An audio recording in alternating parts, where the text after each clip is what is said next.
तो चलिए मैं एक रॉयल हस्बैंड का नेक्स्ट पार्ट स्टार्ट करते हैं। लास्ट पार्ट में हमने देखा था कि बीइंग उस जिसने मोशियानो को ब्रोथल से निकाला था और उसे अपने साथ लेके चला गया था। हम बीइंग को देखते हैं जो मोशियानो को लेकर उसी जगह पे आता है जहाँ पर जियांग चेंग ने उसे रहने के लिए जगह दिलाई थी। मोशियानो और बीइंग जब उस जगह पर आकर रुकते हैं तो मोशियानो बीइंग का शुक्रिया अदा करता है और कहता है, मुझे आपका नाम तो नहीं पता, पर मैं आपको बहुत बहुत शुक्रगुजार हूँ, पर मैं आपके साथ ज़्यादा देर तक नहीं रुक सकता। वो लोग मुझे ढूंढ रहे हैं। अगर मैं उनके हाथ लग गया तो मेरे साथ साथ आपकी भी जान खतरे में पड़ जाएगी। इसलिए आपने मुझे बचाया, उसके लिए धन्यवाद, पर मुझे अकेले यहाँ से जाना होगा। और वो ऐसा कह के गेट खोलने वाला होता है, तभी उसे विंग रोकता है और कहता है, रुको, मुझे ये बताओ, तुम यहाँ से जाना क्यों चाहते हो? क्या तुम मरना चाहते हो? बेचारा मोशियानो जो पीछे मुड़ता है और कहता है, मुझे नहीं पता मुझे आपको क्या कहना चाहिए, पर मैं आपसे इतना ज़रूर बता सकता हूँ, मैं मरना नहीं चाहता, पर मैं अपनी वजह से आपको मुसीबत में भी नहीं डालना चाहता। आपने मुझे उस जगह से बाहर निकाला है, तो फिर तुम जाना क्यों चाहते हो? मोशियानो कहता है, पर मैं क्या करूँ, मैं आपको नहीं डालना चाहता मुसीबत में, मैं आपसे कितनी बार कह रहा हूँ। तभी बीइंग उसे कहता है, तुमने मुझे वहाँ पर देखा नहीं, मेरी फाइटिंग और उनकी फाइटिंग में कितना अंतर है। और वैसे भी तुम यहाँ रुको, मैं कुछ खाने का लेकर आता हूँ। और हाँ, यहाँ से जाने के बारे में सोचना भी मत, मैं आकर तुमसे बात करता हूँ। मीन जितना कहकर गेट को बंद करके वहाँ से जा चुका था। मोशियानो सोच रहा था, ये कितना अच्छा पर्सन है जो उसकी हेल्प कर रहा है। वो तो यहाँ से जाना चाहता है, पर वो अपनी जान खतरे में डालकर मोशियानो को बचा रहा है। मोशियानो इस इंसान से, उसे नहीं पता ये बीटा है अल्फ़ा है, क्योंकि ओमेगास की स्मेल तो पहचान सकता था, पर स्मेल छुपाना अल्फाज को भी आता था और बीटा में स्मेल नहीं होती थी, इसलिए उसे नहीं पता ये कौन है। पर मोशियानो को उस पर बहुत प्यार आ रहा था, या कह सकते हैं बहुत रिस्पेक्ट आ रही थी। इधर भी जो कुछ शॉप्स पर फ्रूट्स ले रहा था और कुछ खाने का सामान, वो देखता है कि बिन चाओ के शानी मोशियानो की तस्वीर लेकर और साथ साथ विभूषण की तस्वीर लेकर भी सब चारों तरफ ढूंढ रहे थे। विंग शौक था, अब इसमें वो कहाँ से आ गया? क्या उन लोगों को पता चल गया कि विभूषण ने उसे भगाया है? पर कैसे? विंग ने तो अपने आप को बहुत ही सिक्योरली, मतलब एक जला हुआ निशान बना लिया था ना फेस में, ताकि उसे कोई पहचान ना पाए। तो फिर इन लोगों ने कैसे पहचाना? विंग कुछ सोचता है, उसके बाद सामान लेकर अपने रूम में वापस आता है और उसे मोशियानो को खाने को देता है। मोशियानो जो पहले नहीं खा रहा था, विंग उसकी ओर देखता है और कहता है, तुम इसे खाओगे तो मैं तुम्हें यहाँ से कहीं और लेके जाऊँगा, जो जगह बहुत ही सिक्योर होगी और वहाँ लान में कोई भी नहीं पहुँच पाएगा बिना मेरी परमिशन। विंग जब ये कहता है तो मोशियानो बहुत जल्दी ढेर सारा खाना खाने लगता है। विंग उसे देखकर ये तो समझ चुका था कि इस इंसान को वहाँ ढंग से खाने को भी नहीं दिया जाता था। वो इंसान विंग की, मतलब मोशियानो विंग की ओर देखता है और कहता है, आप सच में मुझे ले चलेंगे ना? देखिए मैंने खा लिया। विंग उसे देखता है और फिर पूछता है, मुझे ये बताओ, बाहर जो बिन चाओ के सैनिक हैं वो तुम्हारी तस्वीर और साथ में राजकुमार वुशियान की तस्वीर लेकर क्यों घूम रहे हैं? मतलब मोशियानो जब ये सुनता है तो शौक हो जाता है कि विंग को ज़्यादातर लोग नहीं जानते, पर इस इंसान को विंग के बारे में कैसे पता, और ये चीज़ कैसे जानता है कि वो राजकुमार है? क्योंकि बहुत ही कम पर्सन ऐसे हैं जो विंग को राजकुमार कहकर रिस्पेक्ट देते हो, क्योंकि अब आधे से ज़्यादा, मतलब 90% लोग तो विंग को एक मिस्ट्रेस की तरह ट्रीट करते हैं, उसे एक मिस्ट्रेस समझते हैं। तो फिर इन लोगों के बीच एक ऐसा पर्सन जो विंग को राजकुमार की तरह रिस्पेक्ट दे रहा है, मोशियानो की नज़रों में विंग की इज़्ज़त और बढ़ गई। वो विंग की ओर देखता है बहुत प्यार से और कहता है, मुझे बहुत टाइम बाद राजकुमार वे के लिए राजकुमार वुशियान सब सुन के अच्छा लगा। और हाँ, वो लोग राजकुमार की तस्वीर लेकर घूम रहे हैं, क्योंकि मुझे भी सुनने में आया था राजकुमार वुशियान ने महल से भागने की कोशिश की है, तो शायद वो कामयाब हो गए होंगे। तो ये विन सैनिक उन्हें पकड़ना चाहते होंगे। तभी विंग बोलता है, ओह, ताकि वो उसे पकड़कर फिर से उस किंग को दे सके। नहीं, मोशन जो अपना नाम ही से हिलाता है और कहता है, नहीं, आप गलत समझ रहे हैं, किंग अच्छे इंसान हैं। विंग पहली बार किसी के मुंह से किंग के लिए अच्छा वर्ड सुन के शौक था और उसकी ओर देख के कहता है, तुम ये कैसे कह सकती हो कि किंग अच्छा इंसान है? मैं बहुत अच्छे से जानता हूँ किंग को, उसने उस विभूषण के साथ क्या किया है। मोशियानी जिसका सिर झुक गया था, उसके बाद वो झुकाए हुए सिर से ही कहता है एकदम नर्वस टोन में, हाँ, उन्होंने राजकुमार बे के साथ गलत तो किया है, पर राजकुमार बे भी खुद भी जानते हैं कि अगर किंग उनके साथ ऐसा नहीं करते तो बहुत सारे लोग थे जो उनके साथ इतना बुरा करते। वो तो किंग ही जानते हैं उन्होंने अपनी कितनी पावर गंवा के सिर्फ राजकुमार बे को बचा के अपने पास रखा है। और मुझे तो अभी भी राजकुमार बे के लिए डर लग रहा है, अगर वो गलती से भी विंस के हाथ लग गए तो पता नहीं उनका क्या होगा। मैं उम्मीद करता हूँ वो विंस के सिपाहियों के हाथ लगने से पहले किंग को वापस मिल जाए, वरना राजकुमार बे को कोई नहीं बचा सकता। वे जो चकल करता है, उसके बाद बोलता है, अच्छा ठीक है, मुझे ये बताओ कि उस ब्रॉथल पे ऐसे कितने ओमेगास हैं जिन्हें वहाँ ज़बरदस्ती लाया गया है, यानी कि तुम्हारी तरह। विंग के मुँह से ये बात सुनकर मोशन उसकी ओर देखकर कहता है, आप दोबारा वहाँ जाना चाहते हैं? नहीं, आप वहाँ मत जाइए। तभी विंग उसकी ओर देखते और कहता है, मैं वहाँ जाऊँगा और तुम्हारे साथ साथ उन सबको भी सिक्योर करूँगा और उसके बाद हम एक अच्छी जगह पर चलेंगे। अगर मैं यहाँ फंस ही गया हूँ तो मुझे लगता है मुझे यहाँ कुछ सुधार तो कर ही देना चाहिए। विंग जैसे ही बोलता है तो मोशन उसे ये लगता है कि जब उसने ये पर्सन ये कहना चाहता है कि जब उसने विन से पंगा ले ही लिया है तो और पंगा लेने में क्या जाता है। तभी मोशन कहता है, मैं भी आपके साथ चलूँगा फिर। विंग उसकी ओर देखता है और कहता है, तुम चलोगे और मुझे पता लगा उन्हें बचाते वक्त मैंने तुम्हें ही वहाँ खो दिया तो? मोशानी उसकी ओर देखता है और कहता है, पर आप वहाँ सब कुछ अच्छे से नहीं जानते, मैं आपको सारे रास्ते बता सकता हूँ, मैं वहाँ बहुत टाइम से था। विंग एक बार उसकी ओर देखता है बोलता है, ठीक है, पर उससे पहले तुम्हें अपना फेस कवर करना होगा। मोशन जो कपड़ा उठाकर अपना फेस कवर करने लगता है, तभी विंग उसे रोकता है और कहता है, ऐसे नहीं। उसके बाद वो कुछ लेप लाता है और उसे मोशन के चेहरे पर बहुत ही हल्के हाथों से लगाना स्टार्ट करता है। मोशन बस देख रहा था और कुछ देर बाद विंग मोशन को देखता है और कहता है, परफेक्ट, अब तुम्हें कोई नहीं पहचान पाएगा। ये वही लेप था जो विंग ने अपने फेस पे लगा रखा था, जिससे सामने वाले पर्सन को ऐसा लगे कि जो उसके सामने मतलब विंग या मोशन, इनके चेहरे जले हुए हैं और ये कहीं से भी अच्छे नहीं दिख रहे। इसलिए वो दोनों वापस से ब्रॉथल पे जाते हैं।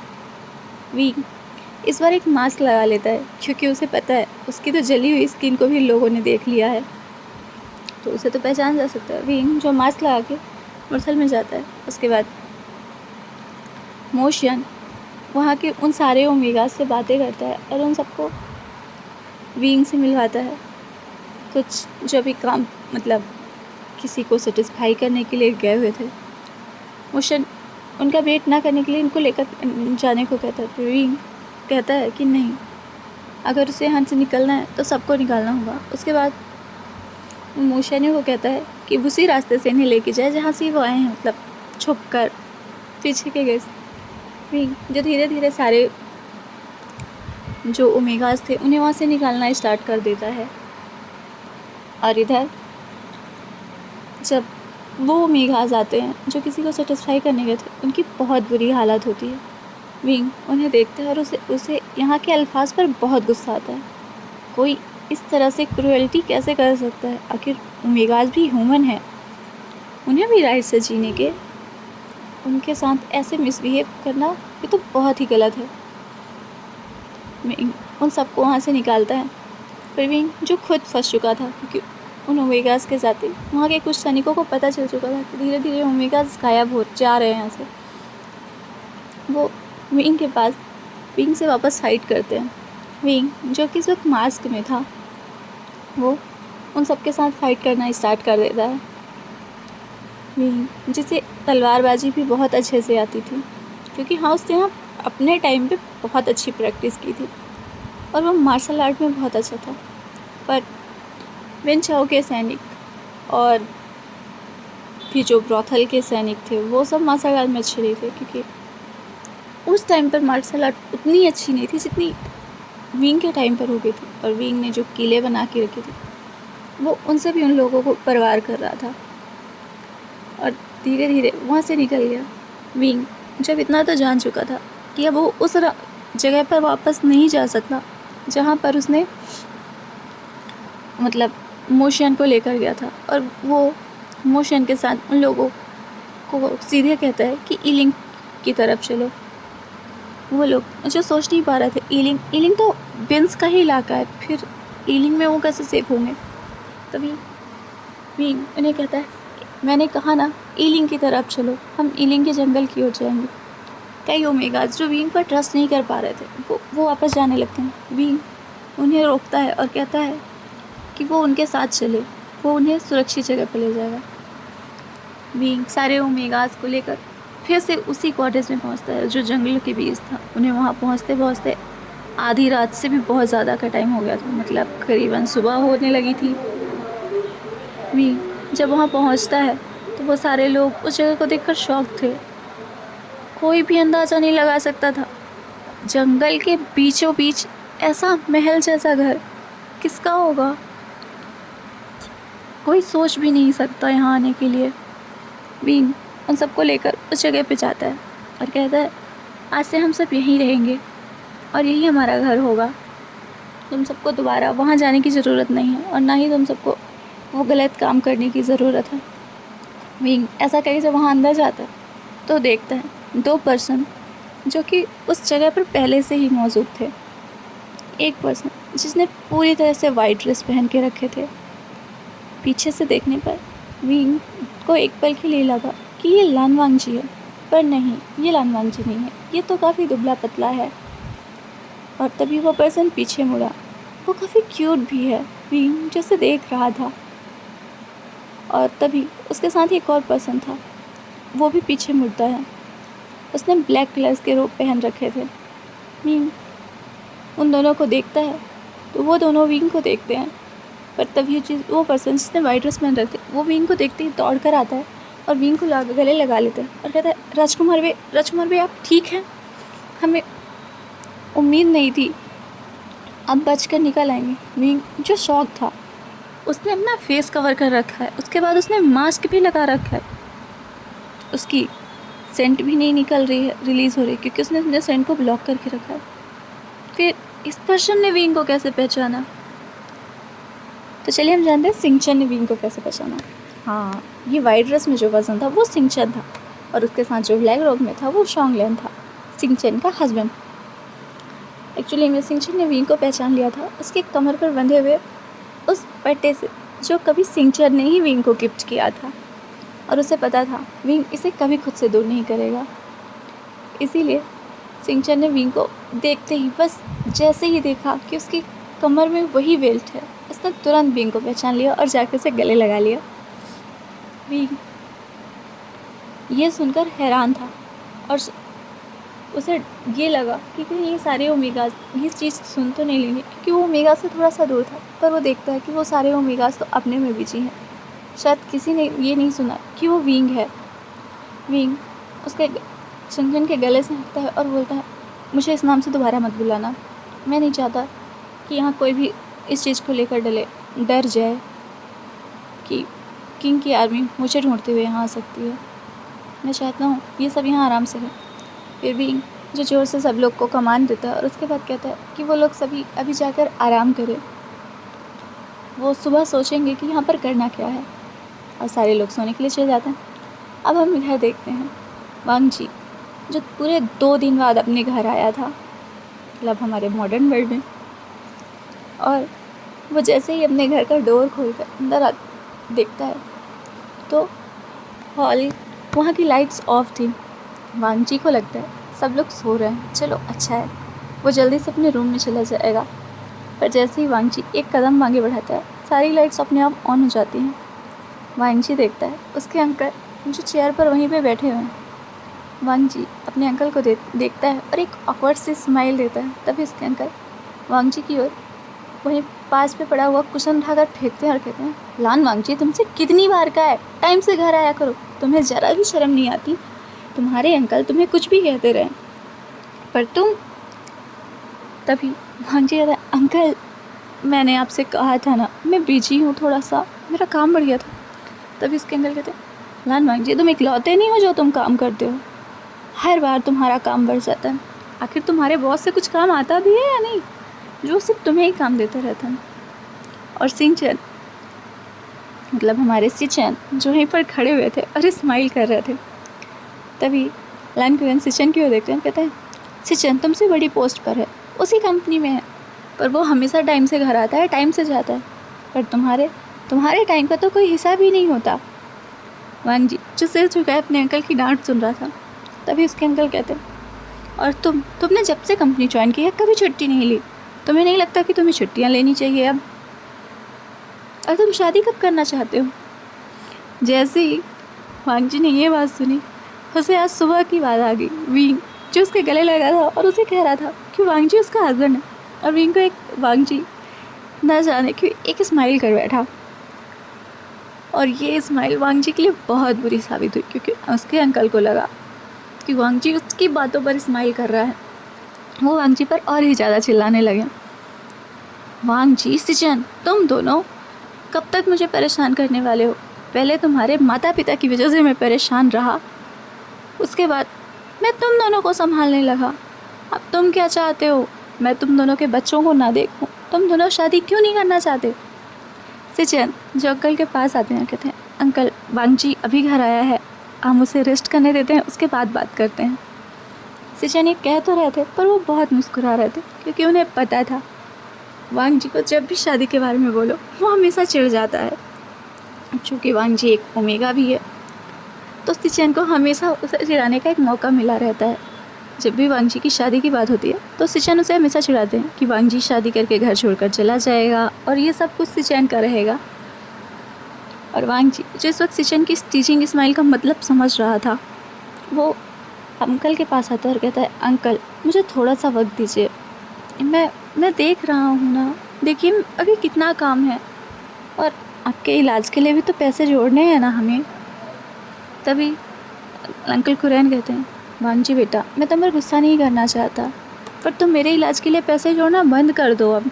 देखो इलाज बहुत महंगा है, और मैं वैसे भी बूढ़ा हो चुका हूँ, एक ना एक दिन तो मरना है ही मुझे। अब ऐसा थोड़ी ना है कि तुम मेरा इलाज करा दोगे तो मैं हमेशा ज़िंदा रहूँगा, तो कल की बजाय आज सही। इसलिए इतने पैसे मेरे इलाज पे लगाने की ज़रूरत नहीं है, इससे अपने फ्यूचर के बारे में सोचो और अपने फ्यूचर के लिए सिक्योर करो। वांगजी जिसे ये बात बिल्कुल पसंद नहीं आई, वांगजी अपने अंकल से कहता है, अंकल प्लीज़ मुझे मेरा एक लास्ट ट्राई कर लेने दीजिए, उसके बाद आप जो कहेंगे मैं वही करूँगा। इतना कह के वांगजी अपने रूम की ओर चला जाता है। अंकल जो सिचन की ओर देखते हैं और कहते हैं, सिचन मुझे बस वांगजी के लिए बुरा लगता है, वो कितनी मेहनत करता है, उसे आराम करने तक का वक्त नहीं मिलता, क्या तुम उसके लिए कुछ कर नहीं सकते? सिचन जो अंकल की परेशानी को समझ रहे थे, कहते हैं, अंकल मैं कल खुद बॉस से बात करूँगा और मैं कोशिश करूँगा कि वांगजी को कुछ टाइम के लिए रेस्ट मिल जाए। सिचन और कुरैन एक दूसरे को नोट करते हैं, उसके बाद वो लोग भी अपने अपने रूम की ओर चले जाते हैं। इधर हम विंग को देखते हैं, जो वांगजी के जाने के बाद पूरी रात नहीं सो पाया था, उसे बहुत बुरा लग रहा था, वांगजी से छोड़कर चला गया। उसका लंजा उसके बिना कभी नहीं जाता था, रात में तो लंजा कहीं भी हो उसके पास आ जाता था। लंजा को तो उसे हक के बिना नींद ही नहीं आती थी, पर आज लंजा उसे इस तरह से छोड़ के चला गया। विंग जो अपने सेंट को फील करने की कोशिश करता है, तभी उसे एहसास होता है उसमें से तो कोई सेंट ही नहीं आ रहे। विंग जो अपने मन में सोचता है, तो क्या लंजा मुझे इसलिए छोड़ के चला गया क्योंकि मेरी सेंट अब नहीं आ रही? फिर विंग अपने आप से कहता है, नहीं, लंजा मुझे इसलिए नहीं छोड़ेगा कि मेरे फेरोमोन्स ख़त्म हो गए। फिर मेरे फेरोमोन्स क्यों नहीं आ रहे? विंग जो हॉस्पिटल में ही उस रूम में थोड़ा सा चलता है, घूमता है, उसके बाद उठकर वो बाहर आता है और चीज़ों को समझने की कोशिश करता है। विंग, अब तक मैं इतना तो जान चुका था, ना तो ये लानवांगजी उसका है और ना ये वो जगह है, ना ही वो मैडम यू है, कोई भी वो इंसान तो नहीं है, क्योंकि सब बहुत चेंज है, बहुत स्ट्रेंज है। नेक्स्ट डे जब मैडम यू विंग के पास आती हैं और वो भी वही लोटस सूप लेकर, विंग जब उस सूप को पीता है और कहता है, आंट ये सूप बहुत अच्छा है, सीजे के सूप से भी अच्छा। यान ली जो विंग की ओर देख रही थी, विंग ने भी क्या कहा, सीजे के सूप से भी अच्छा। पर विंग ऐसा कैसे कह सकता है? विंग तो उसके सूप को कभी हाथ भी नहीं लगाता, और उसके सूप को क्या, विंग तो किसी के बनाए सूप को हाथ नहीं लगाता। विंग तो अपना खाना खुद बनाना प्रेफर करता है और वो हमेशा एक ही चीज़ कहता है, उससे बेहतर खाना कोई नहीं बना सकता। आज ये वही विभूषण उसकी मदर के हाथ के फूड को कैसे तारीफ़ कर रहा है। यानी थोड़ा सा चिढ़ गई थी। अब कौस यार, कोई आपके खाने की हमेशा तारीफ़ करे और उसके बाद किसी और के खाने की तारीफ़ करके ये कहे कि ये उससे भी अच्छा है, थोड़ा सा चिढ़ तो आती है। उसके बाद विंग मैडम के हाथ से ही उस सूप को पीता है। विंग को मैडम क्या ये जो रूप था उसे बहुत अच्छा लगता है। विंग मैडम यू को हक करता है। उसके बाद मैडम यू से धीरे से पूछता है, क्या मैं आपको मदर कह सकता हूँ? मैडम यू ये सुनकर रोने लगती है, उनकी आंखों से लिटरली आंसू आ जाते हैं। मैडम विंग के सर पर हाथ फेरती हैं और सबने गले लगा लेती हैं और कहती, विंग तुम्हें पता है, जब से तुम हमारे पास आए थे तब से मैं सिर्फ एक बार चाहती थी तो मुझे मदर बुलाओ, पर तुमने कभी नहीं बुलाया। आज मुझे बहुत अच्छा लगा, तुम मुझे मदर बुला सकते हो। विंग बहुत खुश था इस चीज़ के लिए। उधर विंग की जंगशा और यानली से भी बातें हुई। विंग ने उन्हें भी बहुत ही पोलाइटली और बहुत अच्छे से बात की। इनफैक्ट विंग ने उन्हें रिस्पेक्ट दी। ये सारी चीज़ें तो जंगशा को बिल्कुल हजम नहीं होती थी। वहीं विंग जो मैडम यू के पास ही बैठा था, ऐसा जैसे कोई 4-5 साल का बच्चा हो जिसे अभी अभी उसकी माँ मिली हो, वो मैडम यू को छोड़ना ही नहीं चाहता था। विंग जो बहुत ही क्यूटली मैडम यू को देख रहा था, बार बार सबसे बातें करता, पर हर बार मैडम यू की ओर देखता। विंग अचानक से मैडम यू से कहता, मदर लंजा अभी तक क्यों नहीं आया? मैडम यू, यानली, चिंग, वेनचिंग ये सुनकर शौक थे। क्या विंग सच में लानवांगजी को इस तरीके से चाहता है? मैडम यू ऐसे कहती हैं, क्या तुम्हें वो इंसान याद है? क्या तुम उसे जानते हो? विंग बड़ी इनोसेंटली बोलता है, हाँ मदर वो मेरा हस्बैंड है। तो मैडम यू कहती, अगर वो तुम्हारा हस्बैंड है तो वो क्यों मना कर रहा है कि वो तुम्हारा हस्बैंड नहीं? विंग अपनी नाक पर उंगली रखता है। विंग भले ही ये जानता था कि ये वो वर्ड नहीं है, ये वो चीज़ें नहीं हैं, वो फिर भी मैडम यू से एक ही चीज़ का, क्योंकि उसे लगता है मेरी वजह से उसके बेबी की डेथ हुई है। अब सबको शौक लगा, कोई शौक से कुछ बाहर आता, पर उससे पहले ही विंग ने दूसरा बम फोड़ दिया। बट उसके बेबी की डेथ नहीं हुई है, ये तो वेनचिंग ने मुझसे छीन लिया था।